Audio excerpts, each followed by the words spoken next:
بسم اللہ الرحمن الرحیم۔ ناظرین و سامعین السلام علیکم۔ 26 نومبر 1967 کی صبح نواب کا ذاتی ملازم خدا بخش معمول کے مطابق ان کے کمرے میں داخل ہوا۔ سجی سجائی سینی ان کے سامنے رکھی اور باہر آ کر سیڑھیوں پر بیٹھ گیا۔ نواب آف کالا باغ ملک امیر محمد خان کی صبح بھیگے بادام اور گاجریں کھانے سے ہوا کرتی تھی۔ نواب صاحب کا معمول یہ تھا کہ وہ جیسے ہی آخری ٹکڑا لے کر فارغ ہوتے، ملازم کو بلا کر برتن اٹھا لینے کی ہدایت کرتے، لیکن اس روز معمول میں کچھ فرق آ گیا۔ اس روز ابھی ملازم ٹرے رکھ کر واپس آیا ہی تھا کہ پتہ چلا نواب صاحب کے 2 فرزند دروازے پر کھڑے ہیں اور کہیں جانے کے لیے نواب صاحب کی جیپ طلب کر رہے ہیں۔ نواب صاحب نے چابی ان کے حوالے کر دی۔ جیسے ہی چابیاں ان کے ہاتھ میں آئیں، وہ دونوں گاڑی کی طرف جانے کی بجائے خوابگاہ کے دروازے کی طرف بڑھے اور ہیجانی انداز میں اسے کھولتے ہوئے اندر داخل ہو گئے۔ نواب صاحب کے بور والے بنگلے میں، جہاں وہ کبھی کئی عالمی شخصیات کی میزبانی کر چکے تھے، گزشتہ کئی روز سے کشیدگی کے آثار تھے۔ اس کشیدگی کا پتہ بنگلے کے مکینوں کے علاوہ ملازمین کے چہروں سے بھی عیاں ہوتا تھا۔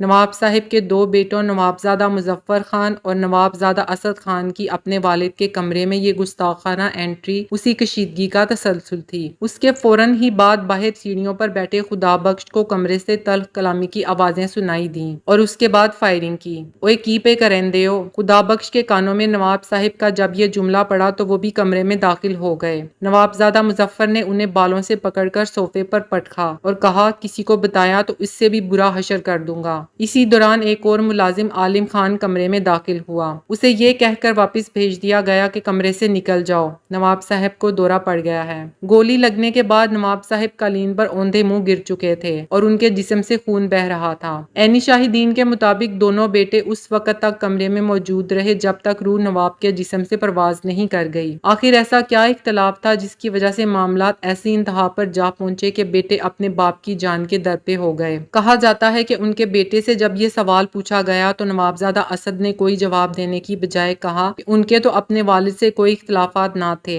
البتہ بھائی نوابزادہ مظفر خان کو ان کی پالیسیوں سے کچھ اختلاف تھا جس کا اظہار وہ برملا کیا کرتے تھے۔ انہوں نے مزید بتایا کہ وقوعہ کے روز انہوں نے اپنے بھائی کو والد کے کمرے کی طرف جاتے دیکھا تو وہ بھی ان کے پیچھے چلے گئے۔ پہلے خود نواب صاحب یعنی ان کے والد نے فائرنگ کی۔ ایک گولی انہیں یعنی نوابزادہ اسد کے بازو میں لگی اور دوسری قریبی دیوار میں پیوست ہو گئی۔ جواب میں نوابزادہ مظفر نے 5 گولیاں چلائیں۔ نہایت قریب سے چلائی گئی بیریٹا پستول کی گولیاں نواب صاحب کی جان لے گئیں۔ آخر نواب صاحب کی وہ کیا پالیسیاں تھیں جن سے ان کے بیٹوں کو اختلاف تھا؟ کہا جاتا ہے کہ نواب صاحب جن دنوں پنجاب کے گورنر تھے، ریاست کالا باغ کا تمام تر انتظام ان کے بیٹوں کے ہاتھ میں آ گیا، جس کے نتیجے میں ضلع میاں والی میں جبر کی فضا قائم ہو گئی اور نواب زدگان نے سیاسی مخالفین کو زور زبردستی راستے سے ہٹا دیا یا مخالفین کو جان سے ہاتھ دھونے پڑے۔ نواب صاحب گورنر کا منصب چھوڑ کر واپس کالا باغ پہنچے تو اس صورتحال کو انہوں نے اپنے لیے ناخوشگوار پایا۔ انگریزی اخبار دی نیشن نے اپنی ایک تحقیقی رپورٹ میں وراثت کی تقسیم سے متعلق اختلافات کا بھی ذکر کیا ہے، جن کے مطابق نواب صاحب نے کچھ ایسے اشارے دیے تھے کہ وہ اپنی جائیداد اپنے بیٹوں کو منتقل کرنے کی بجائے براہ راست اپنے پوتوں کے نام کر دیں گے۔ یہی اختلاف تھا جو ان کی جان لے گیا تھا۔